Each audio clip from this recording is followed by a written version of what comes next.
देश की एकता, अखंडता और सामाजिक न्याय के लिए अपना सर्वस्व न्यौछावर करने वाले दो महान राष्ट्रभक्तों बाबा ए कौम अब्दुल कयूम अंसारी और शहीद वीर अब्दुल हमीद की जयंती आज शहर के पत्रकार भवन में अत्यंत गरिमामय माहौल में मनाई गई। इस संयुक्त जयंती समारोह में समाज के विभिन्न बुद्धिजीवियों, राजनीतिक कार्यकर्ताओं और गणमान्य लोगों ने हिस्सा लेकर दोनों महान विभूतियों के तैलचित्र पर पुष्पांजलि अर्पित की और उनके बताए रास्तों पर चलने का संकल्प लिया। समारोह का भव्य शुभारंभ मुख्य उद्घाटनकर्ता प्रोफेसर महमूद हसन अंसारी द्वारा दीप प्रज्वलित कर किया गया।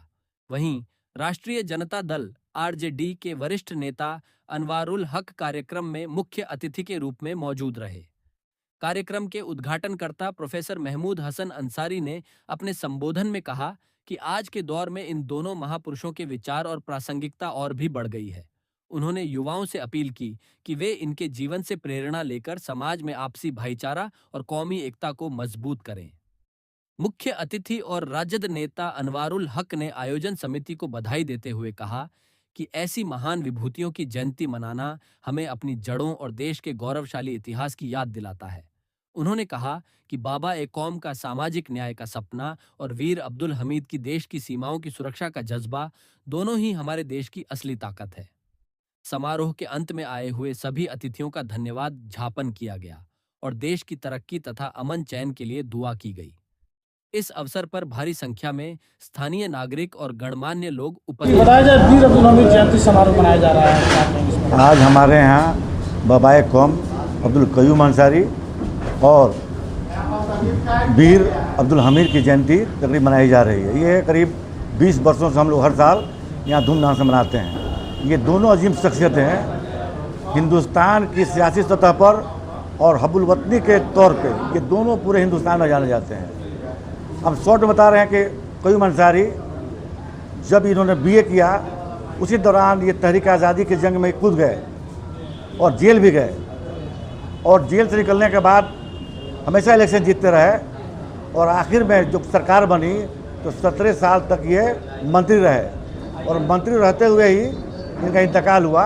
अपने क्षेत्र में बाढ़ आया हुआ था, उसी का देख रेख कर रहे थे हेलीकॉप्टर से, उसी में इनका हार्ट अटैक हुआ और इनका डेथ हो गया।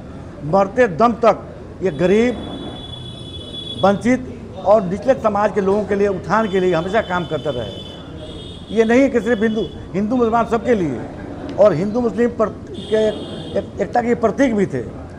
और इनकी जो सबसे बड़ी खूबी थी कि जब हिंदुस्तान और पाकिस्तान का बंटवारा हो रहा था तो ये 2 नेशन थ्योरी के मुखालिफ थे।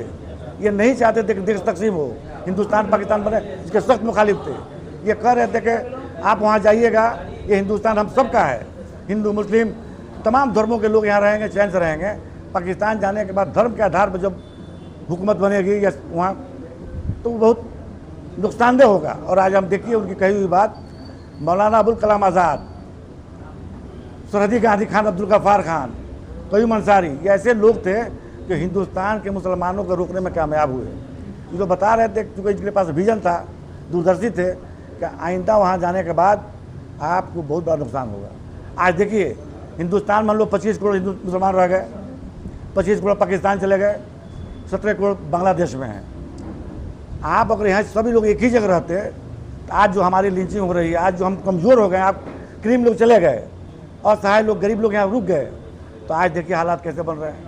हमारी वफादारी के सबूत मांगी जा रही है, और वफादारी के सबूत के लिए सिर्फ एक नाम काफ़ी है, वीर अब्दुल हमीद का।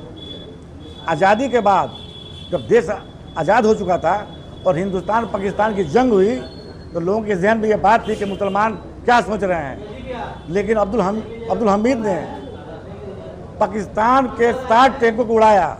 जो वो टैंक थे जो अमेरिका ने दिया था, जिसको तोड़ना बहुत मुश्किल था, लेकिन इन्होंने अपने गन पॉइंट से अपनी जान की बाजी लगाकर 60 टैंकों को उड़ा दिया और उनको भागना पड़ा और हिंदुस्तान की जीत हुई और इन्होंने परचम लहराया। तो ये वो लोग हैं। अब मिसाल के लिए तौर पर मुसलमानों के, तमाम मुसलमानों के लिए सिर्फ एक नाम पेश कर दिया जाए, अब्दुल हमीद, तो देशभक्ति का उससे बड़ा कोई सबूत नहीं है हिंदुस्तान में। तो ये 2 अजीम शख्सियतें जो हमारे बीच हैं, इनकी हम हर साल जयंती मनाते हैं। और इन्होंने जो कारनामा किया, जो देश के प्रति इनकी वफादारी थी, वो हम लोग चाहेंगे कि हमारे बीच आए। हम तमाम हिंदू मुसलमान एक साथ रहें, और जो हमारे भीमराव अम्बेडकर ने जो संविधान यहाँ बना के गए हैं उसका हम लोग पालन करें, उसमें किसी तरह का मनोवाद को हम लोग घुसने नहीं दें, इसको बचाए रखें।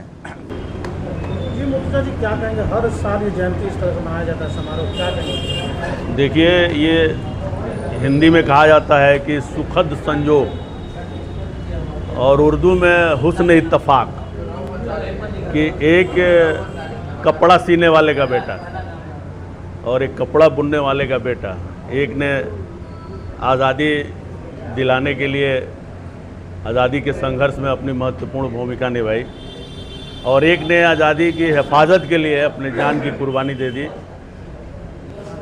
और इन दोनों लोगों का ऐसा संयोग है कि 1 जुलाई जन्मदिन है, और हम लोग हर साल जिस तरह से पूरे हिंदुस्तान में वीर अब्दुल हमीद और बाबाए कौम अब्दुल कयूम अंसारी की जयंती मनाई जाती है, हर संस्था, हर तंजीम, हर तरह के संगठन, चाहे वो सामाजिक हो या राजनीतिक हो, सब लोग वीर अब्दुल हमीद और अब्दुल कयूम अंसारी की जयंती मनाते हैं। हम लोग भी विभिन्न राजनीतिक दल से जुड़े हुए लोग सामाजिक संगठन के नाम पर बाबाए कौम अब्दुल कयूम अंसारी और वीर अब्दुल हमीद की जयंती पे आज इकट्ठा हुए हैं। हम आपके माध्यम से और यहाँ उपस्थित मौजूद सभी लोगों की तरफ से बाबाए कौम अब्दुल कयूम अंसारी और वीर अब्दुल हमीद को खराज अक़ीदत दिल की गहराइयों से पेश करता हूँ। और आज इस मौके पर उन दोनों लोगों के जो जज्बात थे, जो हौसला थे, जो नक्शे कदम थे, उस पर चलने को हम संकल्पित होंगे। इसी काम के लिए आज ये हम चलाएंगे। साथ जी हर साल ये जयंती समारोह मनाई जाती है, इस बार आप शहीद रहते हैं, क्या कहेंगे? शहीदों के मज़ारों पर लगेंगे हर बरस मेले। इसी क्रम में आज आप देख रहे हैं कि हिंदू मुस्लिम सौहार्द के प्रतीक बाबाए कौम अब्दुल कयूम अंसारी और वीर अब्दुल हमीद की जयंती मनाया जा रहा है। ये सिवान की धरती है, यहाँ डॉक्टर राजेंद्र बाबू, मौलाना मरियुल हक की धरती है। यहाँ सौहार्द है और यही सौहार्द का वातावरण कयूम अंसारी साहब ने देश को तो आज़ाद किया, और देश की आज़ादी के बाद जब मुस्लिम लीग ने ये ऐलान किया कि हिंदुस्तान पाकिस्तान का बंटवारा होना चाहिए, तो अबुल कलाम आज़ाद के साथ कयूम अंसारी साहब ने भी आवाज़ उठाया कि देश का बंटवारा नहीं होना चाहिए, और आखिरी दम तक इसके लिए लड़ते रहे। और उन लोगों का दिन है कि हम लोग आज हिंदुस्तान में हैं। और जब आगे बढ़िएगा अब्दुल हमीद साहब, तो उन्होंने भी ये कौमी एकजुटता का परिचय दिया। पाकिस्तान के खिलाफ इन्होंने जंग लड़ते हुए 8 टैंकों को बर्बाद कर दिया पाकिस्तान का, और खुद शहीद हो गए। आज हम लोग यहाँ बैठे हुए हैं, ये दोनों शहीदों का हम लोग अपने दिल की गहराइयों से खराज अक़ीदत पेश करते हैं, और हम लोग आज ये प्रण करते हैं कि उन लोगों के बताए हुए रास्ते पे हम लोग चलकर उनको सच्ची श्रद्धांजलि दें। बताइए क्या कहेंगे आप जयंती समारोह?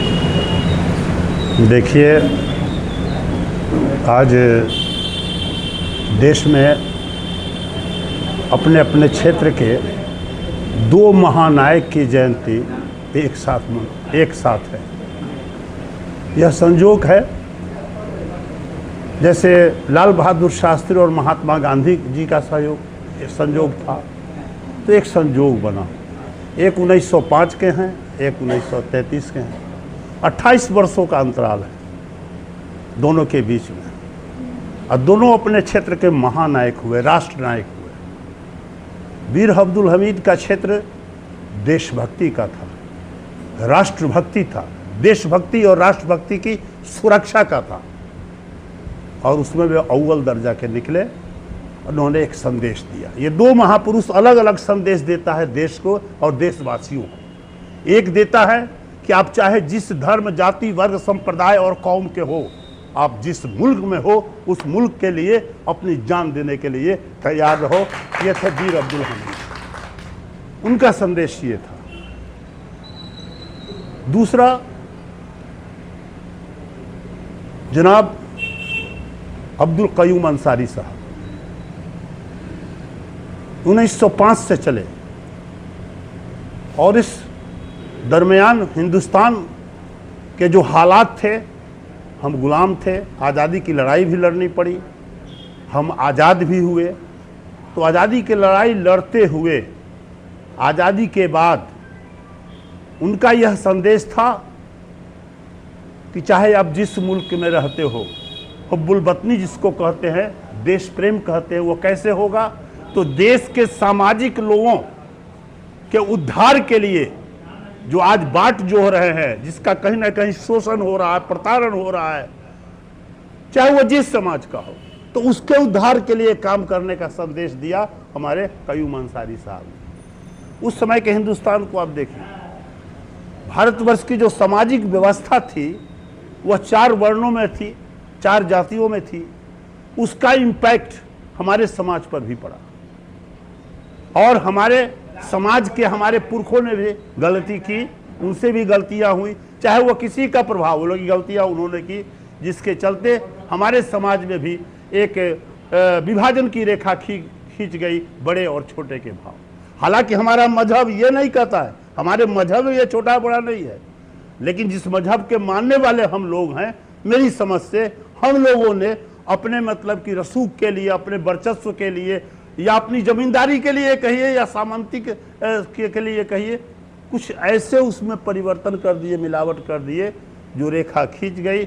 और दुर्भाग्य है कि हमारे इस्लाम में हुजूर सल्लल्लाहु अलैहि वसल्लम ने कोई भेदभाव नहीं किया, लेकिन उसके आगे की नस्लों ने बहुत अंतराल के बाद, बहुत सारी बात है, लंबी कहानी है, लेकिन हमारे मतलब बुजुर्गों ने भी गलती की, उनसे भी गलती हुई। लेकिन खैर, आज राजाओं का दौर समाप्त है, सामंतों का दौर समाप्त है, जमींदारों का दौर समाप्त है, हम आज़ाद भारत में है। लेकिन दुर्भाग्य है कि कुछ विगत 10, 12, 14 वर्षों से हमारे हिंदुस्तान का जो निज़ाम है वह ऐसे लोगों के हाथ में चला गया जिसको देश को आज़ाद करने के लिए कहीं कहीं दूर दूर तक खोजिएगा, न उनके वंशज मिलेंगे, न उनके खानदान के कोई लेख देंगे। उन्हीं के हाथों में आज हिंदुस्तान का इक़्तिदार आ गया है। जैसे बाबा साहब भीमराव, 2 मिनट हो जाए पहले, जैसे बाबा साहब भीमराव अंबेडकर जी ने 64 वर्ष के जीवन में 3 मतलब की मंत्र दिए। किसके लिए? वो अपने समाज जो प्रताड़ित थे, पीड़ित थे, जिन पर जुल्म बर्पा होता था, वो आज भी जारी है कमोबेश। तो उन्होंने कहा क्या? पहले शिक्षित बनो, शिक्षित बनो, माने इल्म की जो रोशनी होती है, तुम इल्म हासिल करो, शिक्षित बनो। उसके बाद तुम संगठित हो, ऑर्गेनाइज्ड हो, एकजहती पैदा करो। और तीसरा क्या दिया? तब संघर्ष करो। ये देखिए, स्टेप बाय स्टेप है। कहीं ना कहीं कयूम अंसारी साहब की जिंदगी को आप पढ़िएगा गौर से, लंबा इतिहास है। तो भले ही बाबा साहब की तरह इन्होंने 3 मंत्र नहीं दिए हों, लेकिन उनके जीवन की जो घटनाएं हैं उसमें ये तीनों मंत्र निहित है कि आप पहले शिक्षित होइए। अगर आप समाज में पिछड़े हैं, दबाए गए हैं, कुचले गए हैं, तो आप पहले शिक्षित होइए, उसके बाद तब संगठित होइए। जब ये 2 चीज़ हो जाएगी तो संघर्ष करने में आपकी ताकत आएगी। तो आज बहुत कुछ बदला हुआ है। ऐसी बात नहीं है कि अब बाबा आदम के ज़माने की बात है। हम शिक्षित भी हुए हैं, विकसित भी हुए हैं, संगठित भी हुए हैं। लेकिन एक अफसोस की बात है कि आज हम शिक्षित हुए हैं तो 6 इंच के कागज़ पर ज़्यादा हुए हैं और बौद्धिक स्तर पर थोड़ा अभी भी हमें कमी है। संगठित हुए हैं तो प्याज की तरह हुए हैं, जो ऊपर से देखने में तो लगता है कि एक जगह है, संगठित है, लेकिन छिलिएगा तो परत दर परत वो अलग अलग दिखाई देता है। तो ऐसा संगठन नहीं चाहिए। आम की तरह होइए, बेल की तरह रहिए, गुत्ता वाला ये संगठन चाहिए। तो आज बाबा साहब उस संगठित होने की बात है। जब दोनों हो जाएगा तो हम संगठित हो जाएंगे, संघर्ष करने में हमको ताकत मिलेगी। तो आज ये 2 अपने अपने क्षेत्र के राष्ट्र के महानायकों का ये 2 संदेश है कि केवल इनकी जयंती मिला लेने से, फूल चढ़ा देने से, चर्चा कर लेने से काम नहीं चलेगा। इसमें मुर्तजा साहब का, महमूद साहब का, हारून साहब का, या जितने सारे ये क्या नाम है हमारे खान साहब, इरशाद अली खान साहब, हम तमाम लोगों की जवाबदेही बनती है जो प्रबुद्ध वर्ग से आते हैं कि केवल जयंती मनाइए। तो आप समीक्षा कीजिए कि वीर अब्दुल हमीद और कयूम अंसारी की समीक्षा कीजिए कि दोनों क्षेत्र में हम कहाँ हैं। राष्ट्रभक्ति को कोई चुनौती नहीं दे सकता है, हमारी राष्ट्रभक्ति को चुनौती नहीं दे सकता है, लेकिन कयूम अंसारी साहब के कार्यों को हमने कितना बढ़ाया, हम कहाँ तक बढ़े, कितना कमी है, इसके लिए हम लोगों को संगठित होना पड़ेगा। आज के इस मुकद्दस दिन पर दोनों महापुरुषों के प्रति मैं खराज अकीदत पेश करता हूँ, श्रद्धांजलि देता हूँ और आप तमाम भाइयों से आग्रह करता हूँ कि यहाँ से जाएं तो एक संकल्प लेके जाएं कि अपने स्तर से, छोटे छोटे ही स्तर से, लेकिन उनके कारनामों के हिसाब से अपने जीवन और चरित्र को अपने में ढालें।